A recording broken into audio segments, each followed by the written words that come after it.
नमस्कार, देश की बात में हाजिर है। पहले बात बारिश की। हिमाचल प्रदेश, उत्तराखंड, चंडीगढ़, दिल्ली बारिश से बेहाल है।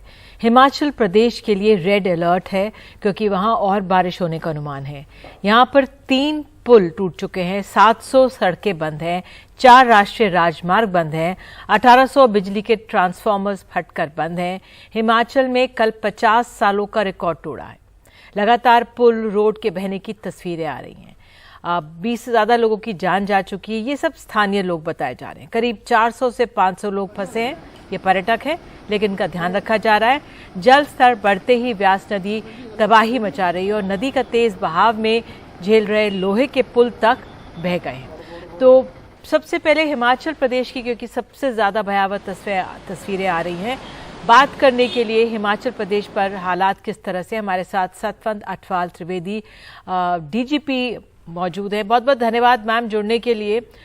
मैम, पहला सवाल ये है कि जो तस्वीरें आ रही हैं, हालात बेहद गंभीर दिख रहे हैं। 750 के करीब सड़कें बंद हैं। हमारे दर्शकों के लिए क्या अपडेट वहां से?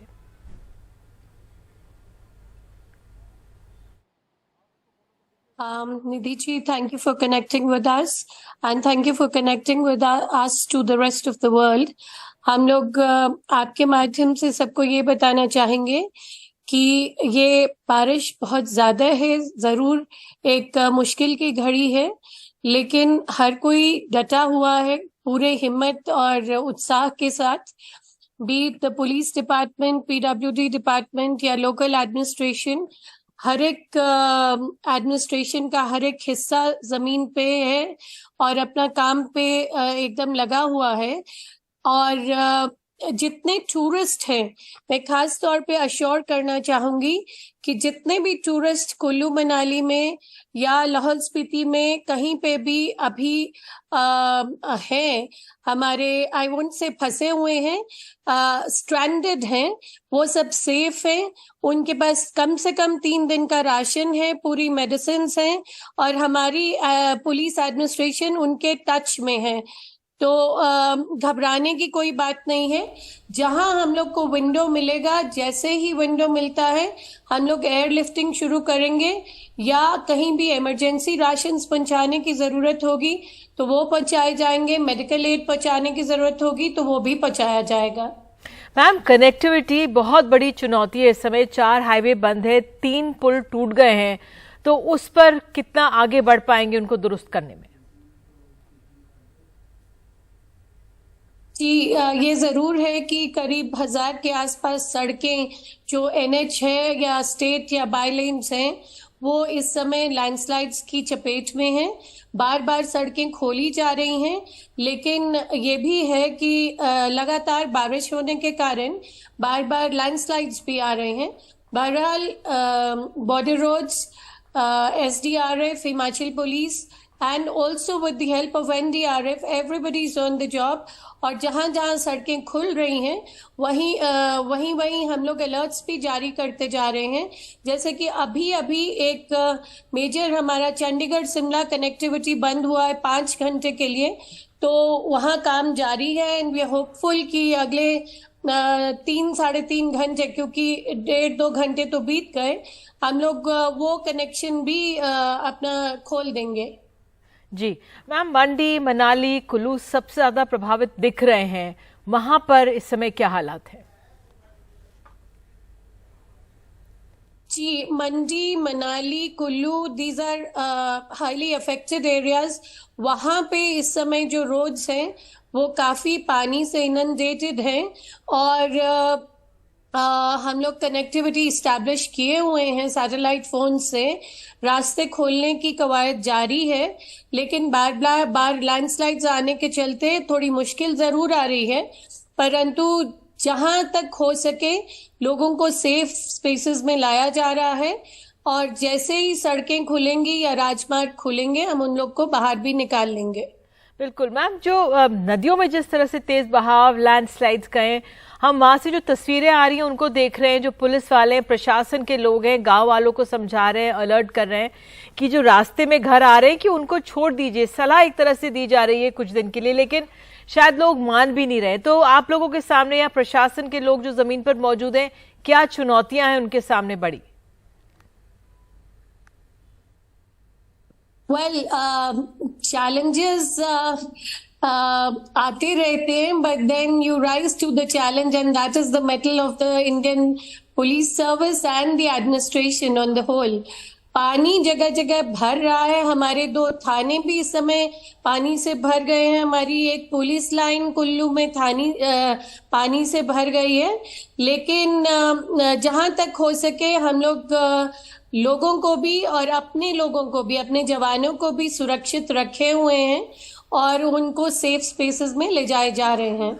जी, आप लोगों की सारी रिसोर्सेज लग गई होंगी, तो इस समय किन चीजों की सबसे ज्यादा जरूरत है आप लोगों को? निधि जी, अभी तो हमें सनशाइन की जरूरत है। थोड़ी देर बारिश रुक जाए तो इससे अच्छा कुछ नहीं होगा। Otherwise as of now we are well equipped. लेकिन ऑनरेबल सीएम ने आज पूरी स्टेट के एक जिले से रिपोर्ट ली। हम लोग सब वीसी पे जुड़े हुए थे।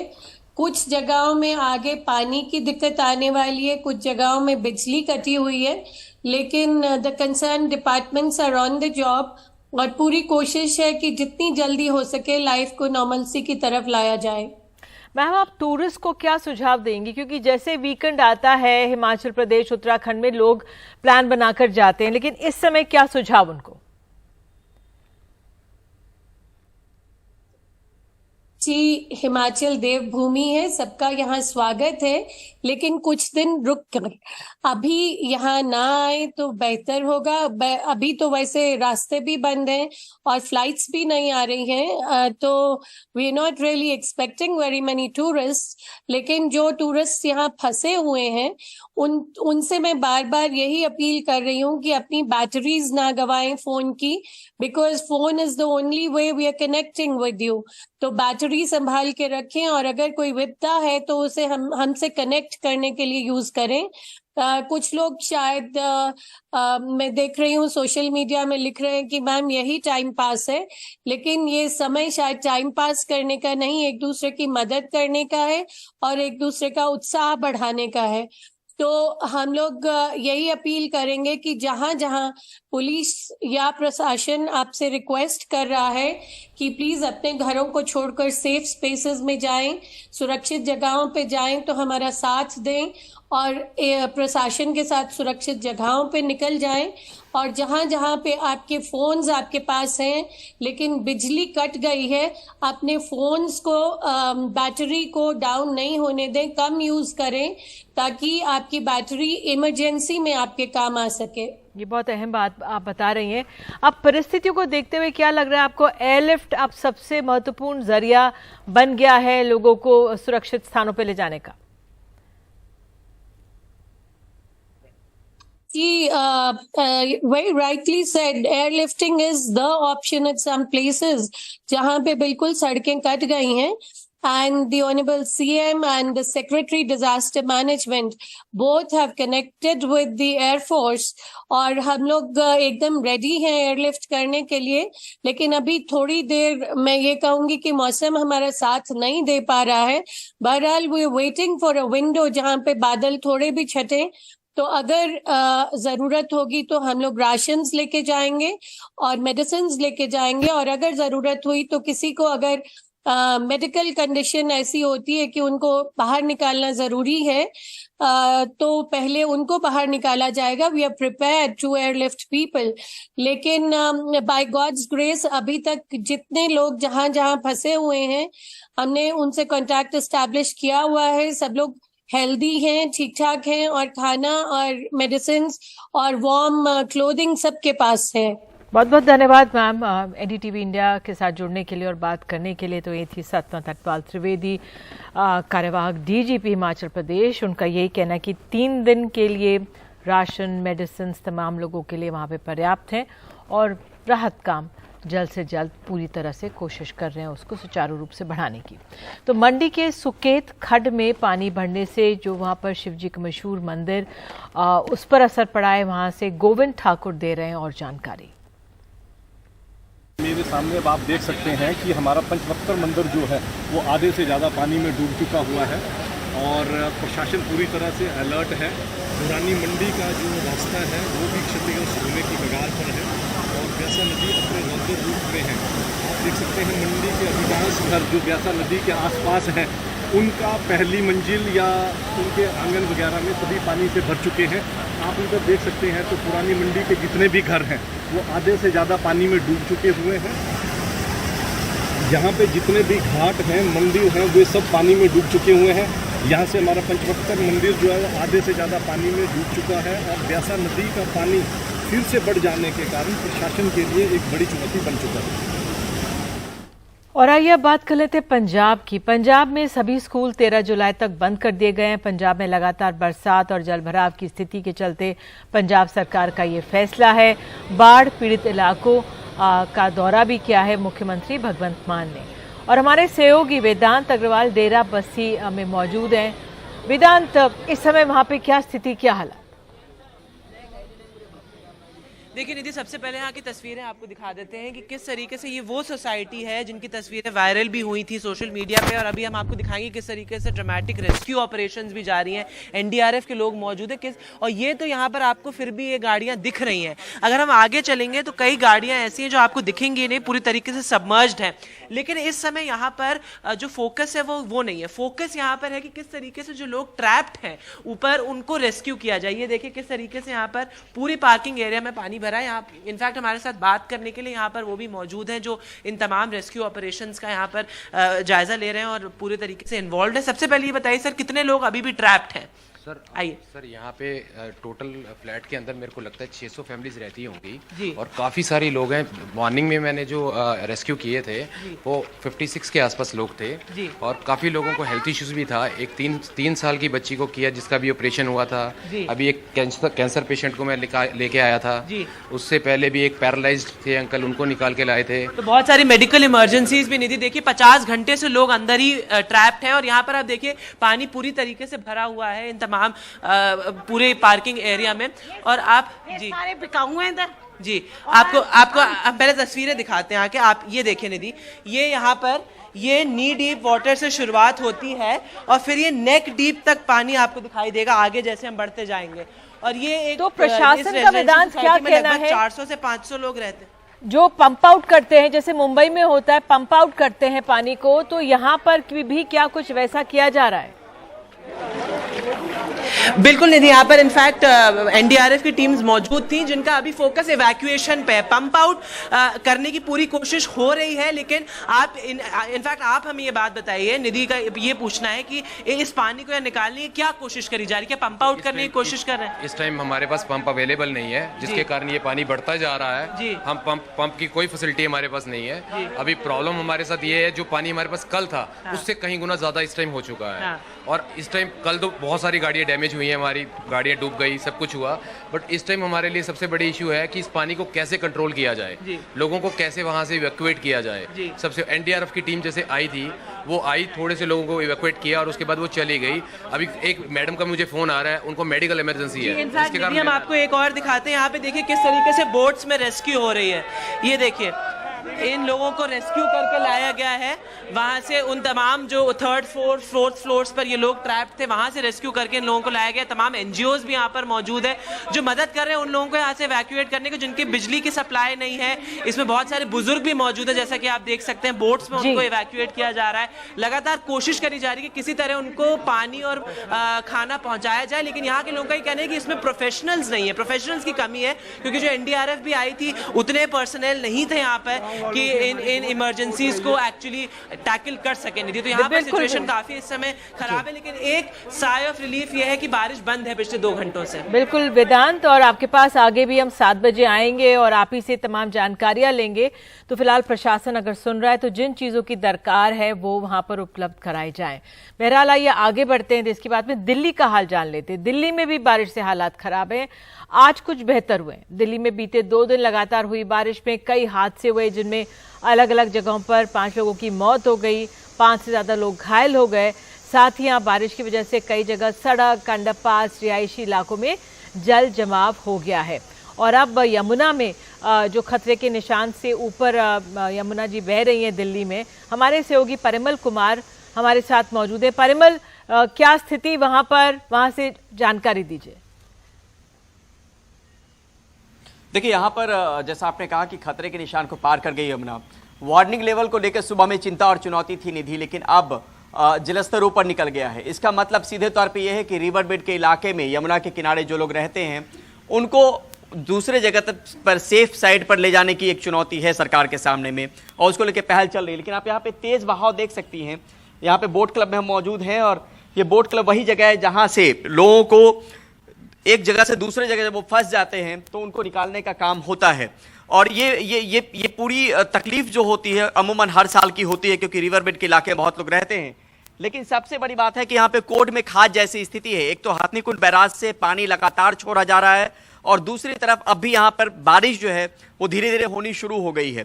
ऐसे में चिंता और चुनौती बढ़ जाएगी। और आज जिस तरीके से शरद ने जानकारी दी कि दिल्ली के मुख्यमंत्री ने भी बैठक ली है, लेकिन यहाँ पर एक जानकारी और हमारे पास में आई कि यमुना फ्लड डिपार्टमेंट के जो लोग हैं, जो अधिकारी हैं, वो अब उन लोगों से मिल रहे हैं जो यमुना किनारे उस्मानपुर के इलाके हो या ओखला के इलाके हो, जहां पर वो रह रहे हो, उनको समझा सके और उनको सही जगह पर ले जाया जा सके। तो ये एक सबसे बड़ी चुनौती है। लेकिन यहाँ पे आप पानी का बहाव देख के समझ पा रही होंगी कि किस तरीके का पानी का बहाव है। अपने आप पे तेज बहाव है ये। और आमतौर पे यमुना जी में इस तरीके के पानी जब तक हथनीकुंड बैराज से छोड़ा नहीं जाता और बारिश का मौसम नहीं होता, नहीं देखने को मिलता है। लेकिन अब यह समझना पड़ेगा कि यमुना का जलस्तर अगर खतरे के निशान के ऊपर है तो उसका असर आने वाले वक्त में कहां पे पड़ना है। बिल्कुल परिमल, इस जानकारी के लिए आपका बहुत बहुत धन्यवाद। नजर बनाए रखें। और आइए अब रुक करते हैं उत्तराखंड का। उत्तराखंड के भी कई जिलों में भारी बारिश हुई, कई जगहों पे भूस्खलन की खबरें हैं, तस्वीरें आई। बारिश में हुए अलग अलग हादसों में 9 लोगों की मौत हो गई, साथ ही कई लोग घायल हुए। यहाँ के पौड़ी गढ़वाल, चंपावत, उत्तरकाशी, पिथौरागढ़ समेत कई जिलों में भारी बारिश हो रही है। कई जगहों पर भूस्खलन हुआ है, जिससे सड़क पर आवाजाही में खासी परेशानी हुई है।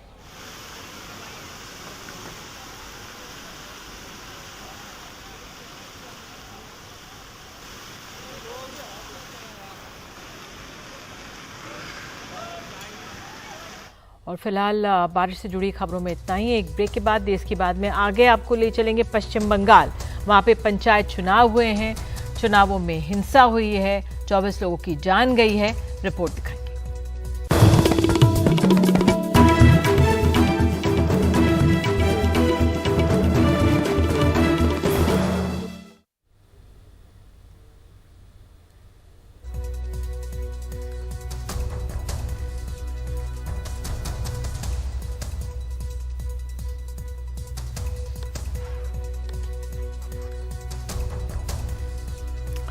बात अब पश्चिम बंगाल पंचायत चुनावों की। यहाँ पर इन चुनावों के दौरान हिंसा हुई है और इससे राजनीति गर्मा गई है। मुर्शिदाबाद, मालदा, नाडिया सबसे ज़्यादा प्रभावित बताए जा रहे हैं। टीएमसी, सीपीएम, बीजेपी और कांग्रेस के बीच आरोप प्रत्यारोप का दौर चल रहा है। हिंसा को देखते हुए 697 पोलिंग बूथों पर आज दोबारा मतदान कराया गया बताया जा रहा है। यहाँ पर करीब 24 लोगों की जान चली गई है और अब चारों पार्टियां एक दूसरे पर आरोप लगा रही हैं। अब बीजेपी कह रही है कि उसकी जांच टीम बंगाल जाएगी। उधर तृणमूल की तरफ से कहा जा रहा है केंद्रीय फोर्सेस जब वहां पर हैं तो इस तरह की हिंसा क्यों हुई। तो पश्चिम बंगाल में पंचायत चुनाव में हिंसा की जांच के लिए बीजेपी भेजेगी 4 सांसदों की जांच टीम। बीजेपी के वरिष्ठ नेता और पूर्व केंद्रीय मंत्री रविशंकर प्रसाद के नेतृत्व में बीजेपी डेलीगेशन जाएगा पश्चिम बंगाल। 3 अन्य सांसद डॉक्टर राजदीप राय, सत्यपाल सिंह और रेखा वर्मा जांच दल के सदस्य होंगे।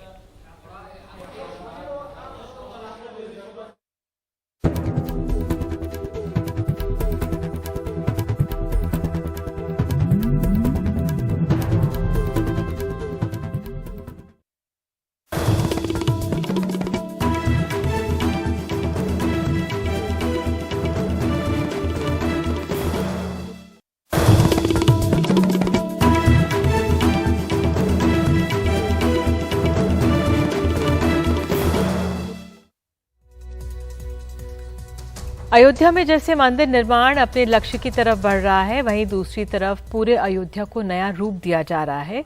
अयोध्या में लोग बहुत आसानी से पहुंच सके, इसके लिए हर एक बिंदु पर ध्यान दिया जा रहा है।